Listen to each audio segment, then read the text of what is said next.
Hello BTS to army, welcome to my channel. और मैं hope करते हैं कि यह पार्ट आपको पसंद आएगा। फिर भी बहुत ज़्यादा बेचैन सा हो चुका था। उसको बिल्कुल भी नींद नहीं आ रही थी।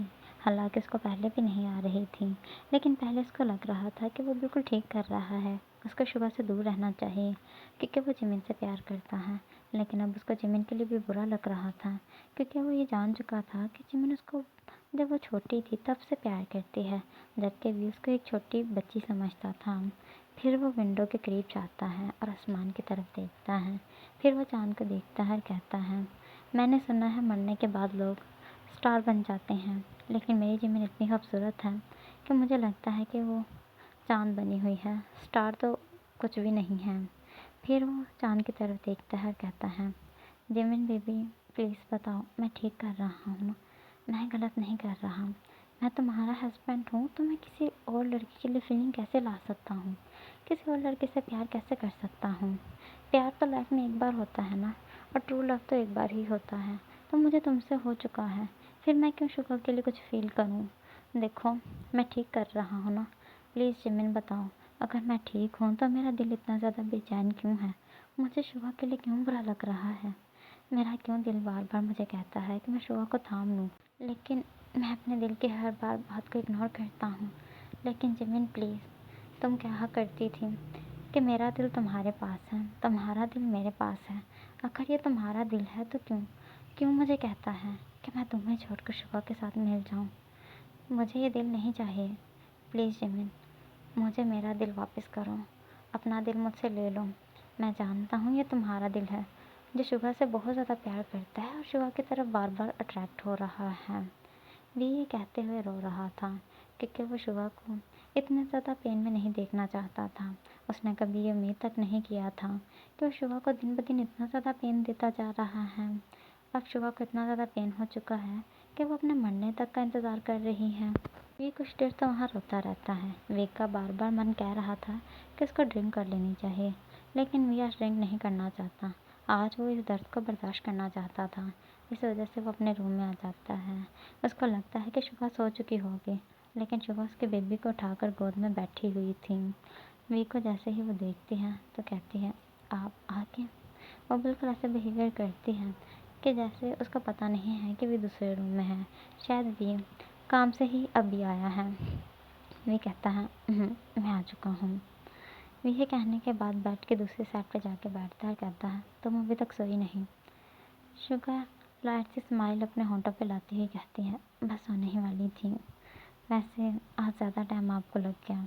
वे कहता है, आज थोड़ा सा ज़्यादा टाइम लग गया है।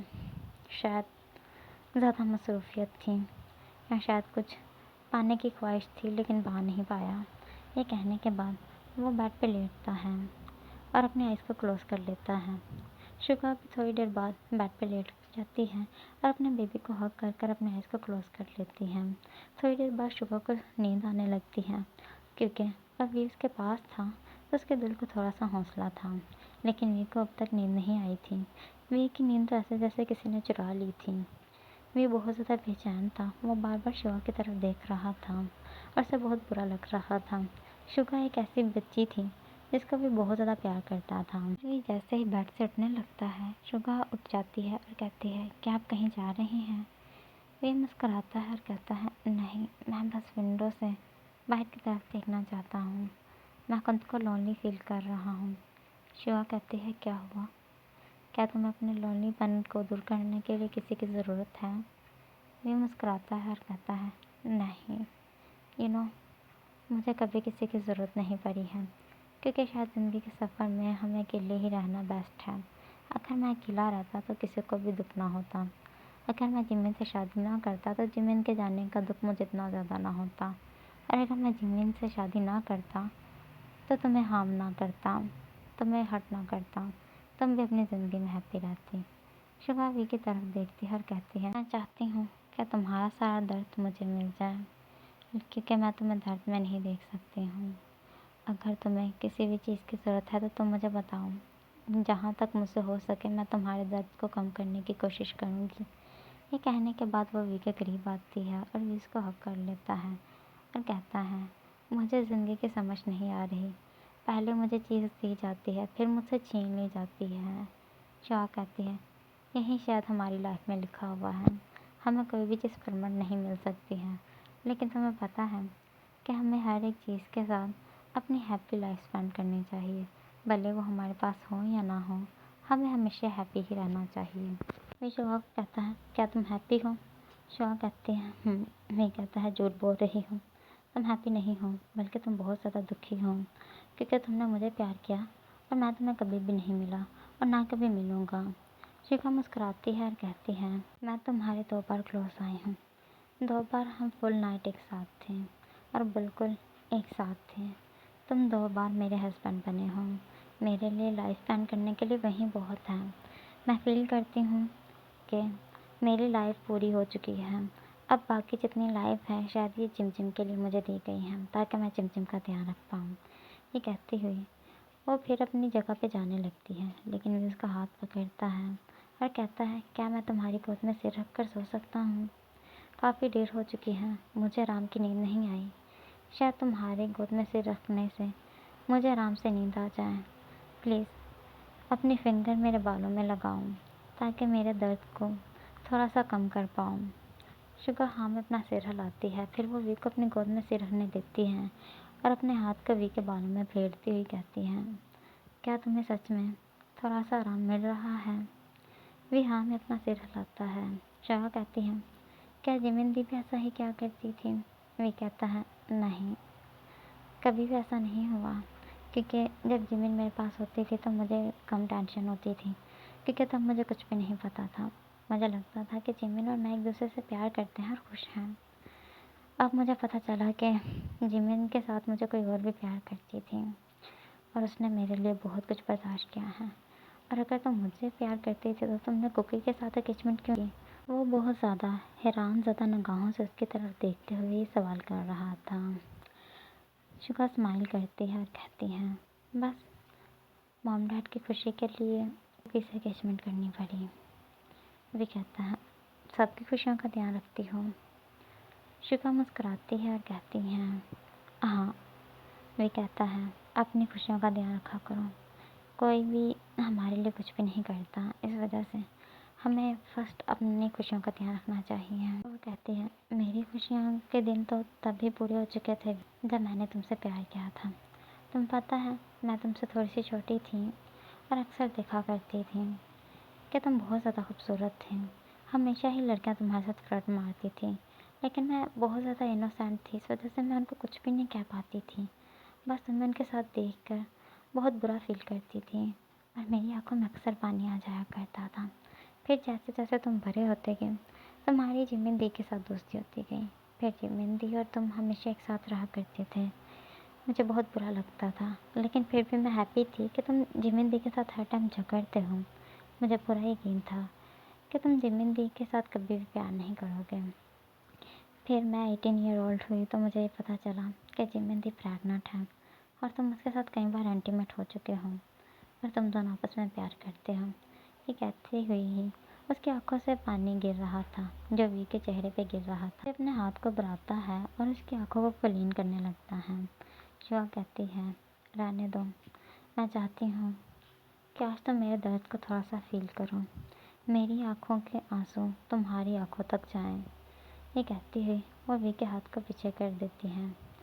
वी अपने चेहरे को उठाता है और शिवा का चेहरा अपने करीब करता है और फिर उसको किस करने लगता है। शिवा वहीं पे ही शौक हो जाती है।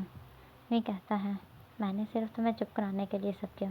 डॉक्टर ने कहा तुम बहुत ज़्यादा वीक हो, तुम्हें रोना नहीं चाहिए और ज़्यादा फिक्रमंद भी नहीं होना चाहिए।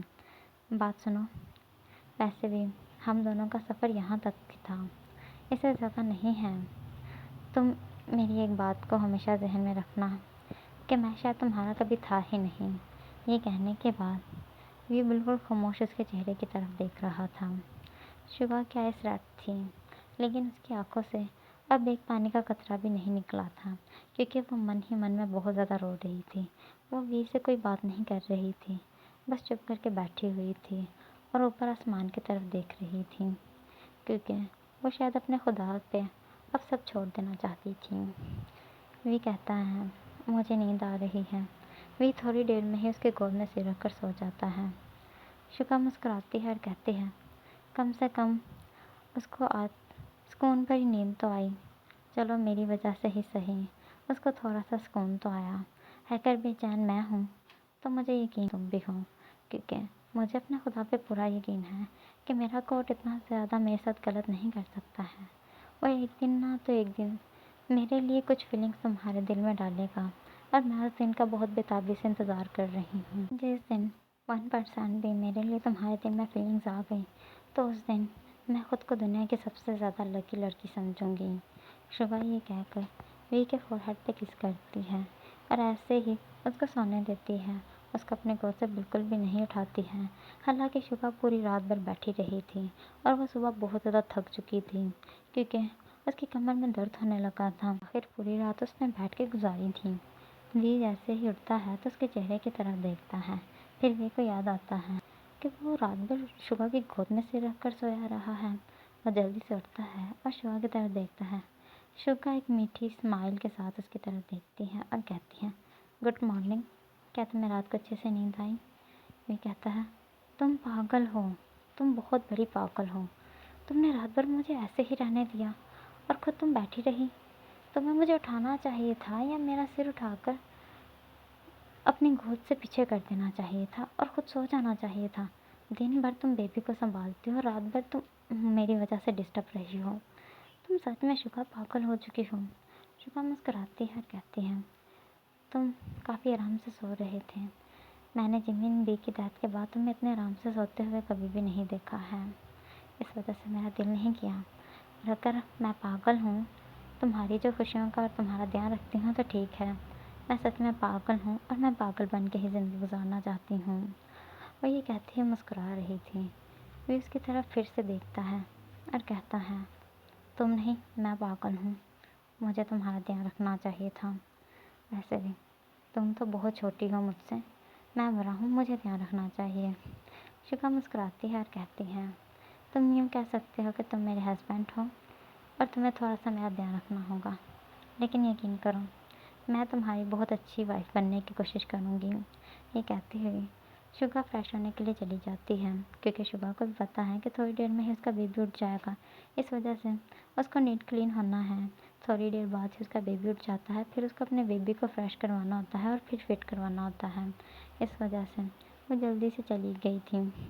ये कहता है, ओह शिट, मैं कैसे इतनी बड़ी गलती कर सकता हूँ। अभी वो पूरा दिन नहीं सो पाएगी क्योंकि बेबी उसको सोने नहीं देगा। बेबी की नींद पूरी हो चुकी है। बेबी थोड़ी थोड़ी देर बाद उसको तंग करता रहेगा। मुझे ऐसा करना चाहिए कि आज मुझे छुट्टी कर लेनी चाहिए और बेबी को खुद संभालना चाहिए। वी अपने वहाँ पर कॉल करके बता देता है कि आज वी नहीं आएगा। वी का डैड ही वहाँ का बॉस था, क्योंकि ये कंपनी इन्हीं की थी। इस वजह से वी की छुट्टी एक्सेप्ट हो जाती है। थोड़ी देर में शुगा फ्रेश होकर आती है। वो देखती है कि वी अपने बेबी को अपने बैली पर लटाकर उसके साथ प्यार कर रहा था। वो मुस्कुराती है और कहती है, बेबी के साथ प्यार कर रहे हो, तुम्हें जाना नहीं है, तुम्हें लेट नहीं हो रहा। वो मुस्कुराता है, कहता है, तुम क्या चाहती हो? शुगा वहाँ पे खामोश हो जाती है और फिर वो वी की तरफ देखती है और कहती है, क्या जो मैं चाहती हूँ तुम करोगे? वी मुस्कुराता है और कहता है, क्या करवाना है? कहीं मेरी जान तो नहीं ले लेनी तुमने? देखो, अगर तुम्हें मेरी जान चाहिए तो मैं दे दूँगा। शुगा कहती है, चुप करो, बकवास नहीं करो, आइंदा से ऐसी कोई बात मत करना। खुदा तुम्हें मेरी ज़िंदगी भी दे दे। वी उसकी तरफ देखता है। वी को अंदाज़ा हो चुका था कि शुगा सच में उसके पीछे बिल्कुल पागल हो चुकी है। वो कहता है, मैंने आज छुट्टी ले ली है, इस वजह से मुझे नहीं जाना है। वो बात को चेंज करने के लिए सब कहता है।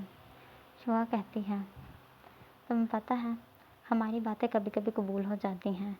मुझे डर लगता है कि कहीं तुम्हारी ये बात कबूल ना हो जाए। इस वजह से मैं आज चर्च जाऊंगी और तुम्हारे लिए प्रेयर करूंगी। और तुम्हें चाहिए कि तुम्हें भी कभी कभी चर्च जाकर प्रेयर करनी चाहिए। वी मुस्कुराता है और कहता है, मेरे लिए प्रेयर करने के लिए मॉम भी हैं और तुम भी हो, इस वजह से मुझे प्रेयर करने की ज़रूरत नहीं है। शिवा मुस्कुराती है और कहती है, शायद तुम्हें प्रेयर कर लेनी चाहिए, क्योंकि अगर तुम प्रेयर करोगे तो गॉड शायद तुम्हारी हर दुख तकलीफ़ को कम कर दे। ये मुस्कुराता है और कहता है, तुम ठीक कह रही हो। ये कहने के बाद वी फ्रेश होने के लिए चला जाता है। बेबी वहाँ पर था जिसको शुभा पकड़ती है और उसके साथ प्यार करने लगती है और कहती है, तुम बहुत ज़्यादा हैप्पी थे अपने डैड के साथ। तुम शायद अपनी मॉम को भूल चुके हो। मेरे साथ तो हमेशा रोते रहते हो। कभी कहते हो तुम्हें दूध चाहिए, कभी कहते हो कि तुमने अपना पैम्पर गंदा कर लिया है और कभी कुछ। लेकिन डैड के साथ कितने खुश थे। बेबी आगे से मुस्कुरा रहा था कि जैसे बेबी को हर बात समझ आ रही है। लेकिन वो बस शुभा की आवाज़ सुनकर ही मुस्कुरा रहा था क्योंकि वो अभी छोटा बच्चा था, इस वजह से वो बातें नहीं समझ सकता था। थोड़ी देर में ही टाइगर रेडी होकर नीचे आ जाते हैं। जंगकुक जो डाइनिंग टेबल पर बैठा हुआ था वो देखता है और मुस्कुराता है और कहता है, शुभा तुम्हारे लिए कुछ सरप्राइज़ है मेरे लिए, इस वजह से तुम मेरे रूम में आना खाना खाने के बाद। जैसे ही वो नाश्ता करते हैं शुभा उसके रूम में जाती है तो जंगकुक उसको डिवोर्स पेपर पकड़ाता है और कहता है, शुभा यहाँ पे साइन कर दो।